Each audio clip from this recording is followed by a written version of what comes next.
IDF 2 lakh लोग मरे हैं मुमताज भाई, किसी को कोई अंदाज नहीं है। 2 लाख आईडीएफ के जवान मारे गए और 1 लाख गायब हैं। उनके पास कुछ सेना बची नहीं, 1 लाख भी सेना लड़ने को तैयार नहीं।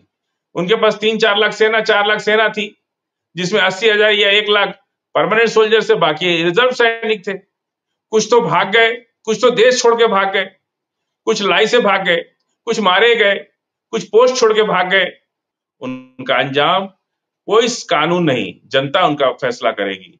नेतन्याहू मारे जाएंगे, उसी तरह मारे जाएंगे जिस तरह से अफगानिस्तान के राष्ट्रपति की तालिबानों ने हत्या की।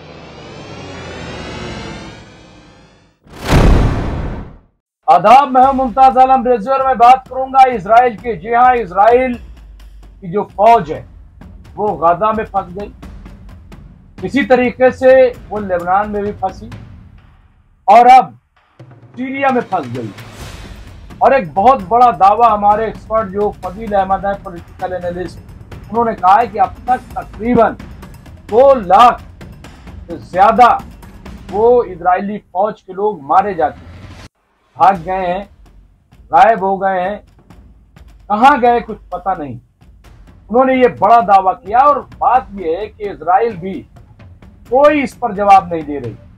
बार बार वहां प्रोटेस्ट हो रहा है, सवाल उठाए जा रहे हैं, लेकिन इजरायली सरकार, नेतन्याहू सरकार खामोश है। बहरहाल इस पूरे मसले पर हमने बात की, क्योंकि आप देखिए सीरिया में भी अब आईडीएफ गिर गई। वहां के जो बद्दू ग्रुप है उन्होंने घेर लिया है। क्या है पूरा मामला, देखिए।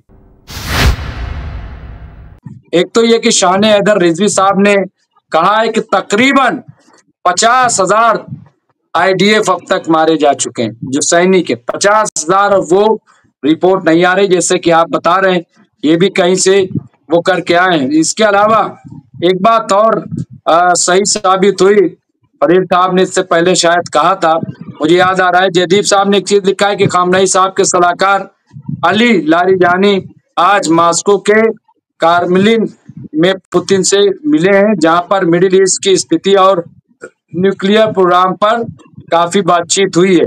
इसके अलावा फिर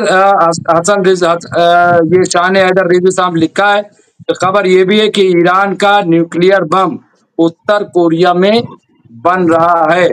ये उन्होंने कहा है, और ये कहा है कि ईरान रसिया द्वारा कैस्पियन सागर में नेवल मिलिट्री ड्रिल की जा रही है, ये भी एक खबर है। तो अलग अलग जगहों से अलग अलग खबरें आ रही हैं। और इसके अलावा उत्तर कोरिया के सर्वोच्च नेता किम जोंग उन्होंने इजराइल को लेकर एक कठोर बयान जारी किया है।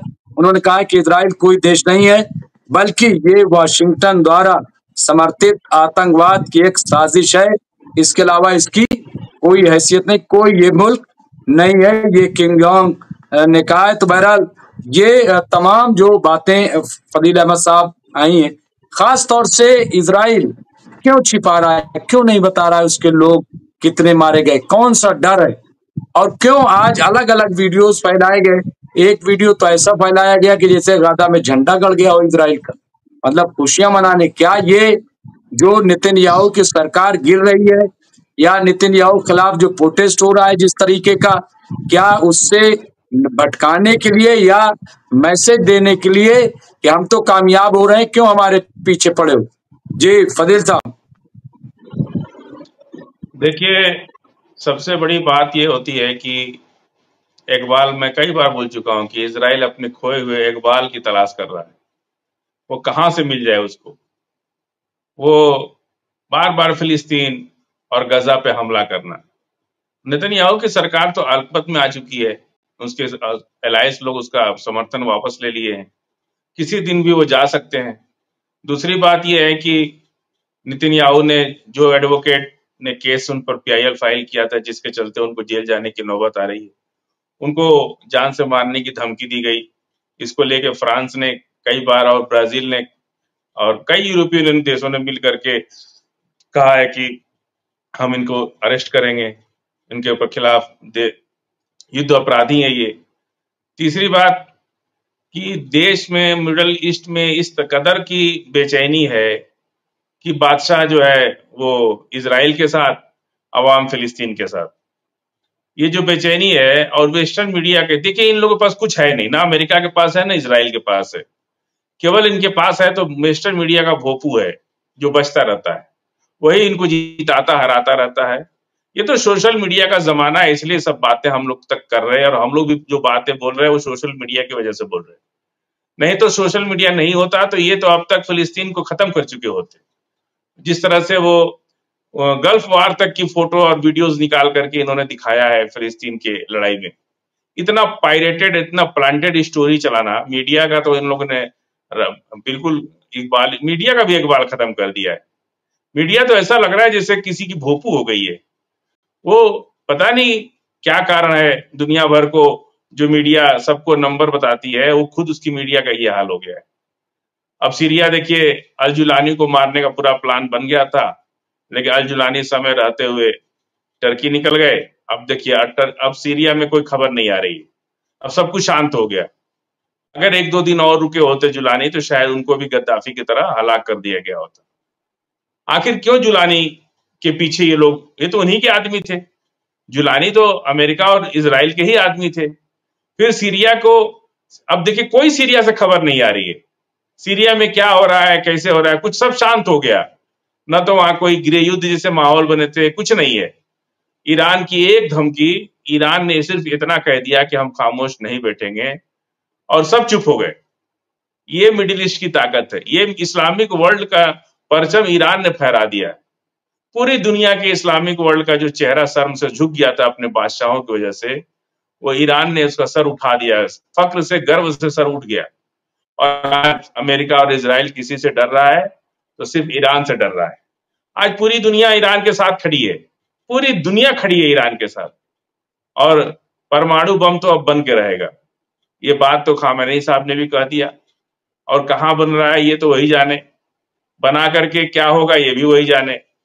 लेकिन जिस तरह से चाइना, रूस, किंग जॉन और ईरान ने जिस तरह की ताकत और यूनिटी का मुजाहरा किया, एकता का जो मुजाहरा किया इन लोगों ने, ये बेमिसाल है, लाजवाब है। ये इसका कोई शान ही नहीं है कि इन लोगों की ऐसी कि कोई अमेरिका प्रस्त कंट्री कभी भी अमेरिका पे भरोसा नहीं कर सकते। इतनी ताकत अमेरिका अपने एलाइज को कभी दे ही नहीं सकता जितना चाइना और रूस ने ईरान को दे दिया।